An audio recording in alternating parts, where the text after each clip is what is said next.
नमस्कार, दृष्टि आईएएस के टू द पॉइंट प्रोग्राम में आपका स्वागत है। आज के टू द पॉइंट का टॉपिक है कोयला गैसीकरण। सबसे पहले देखते हैं यह चर्चा में क्यों है। हाल ही में केंद्रीय कोयला और खान मंत्री श्री प्रहलाद जोशी ने कहा है कि भारत ने 2030 तक 100 मिलियन टन कोयला गैसीकरण का लक्ष्य निर्धारित किया है। इसमें 4 लाख करोड़ रुपए से अधिक का निवेश किया जाएगा। कोयला गैसीकरण और द्रवीकरण पर एक वेबिनार को संबोधित करते हुए उन्होंने ये बातें कही। इस वेबिनार में कोल इंडिया लिमिटेड और कोयला क्षेत्र के लगभग 700 प्रतिनिधियों ने हिस्सा लिया था। कोयला गैसीकरण के बारे में जानते हैं। कोयला को सिंथेसिस गैस में बदलने की प्रक्रिया को कोयला गैसीकरण कहते हैं। सिंथेसिस गैस को सीन गैस भी कहा जाता है। Synthesis gas hydrogen, carbon monoxide और कार्बन डाइऑक्साइड का मिश्रण होता है। सीन गैस के प्रयोग की बात करें तो विद्युत के उत्पादन में, रासायनिक उत्पादनों के निर्माण जैसे उर्वरक आदि में भी इसका प्रयोग किया जाता है।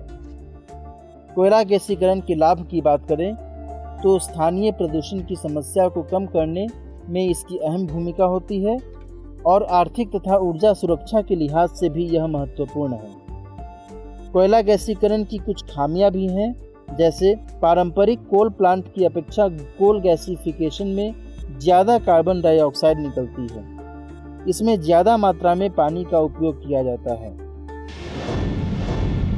अब बात करते हैं कोयला गैसीकरण के लिए भारत सरकार के प्रयास की। सरकार द्वारा गैसीकरण के लिए इस्तेमाल होने वाले कोयले की राजस्व हिस्सेदारी में 20% की रियायत दी जा रही है। सरफेस कोयला गैसीकरण के विकास के संबंध में नीति आयोग के सदस्य डॉक्टर वीके सारस्वत की अध्यक्षता में एक संचालन समिति का गठन किया गया है। समिति में कोयला मंत्रालय के भी सदस्य शामिल हैं। कोल इंडिया लिमिटेड यानी CIL ने वैश्विक निविदा के माध्यम से कम 3 गैसीकरण संयंत्र स्थापित करने की योजना बनाई है। CIL ने सिंथेटिक प्राकृतिक गैस की मार्केटिंग के लिए गेल के साथ समझौता ज्ञापन पर हस्ताक्षर किए हैं। नोट करते हैं इस टू द पॉइंट पर आधारित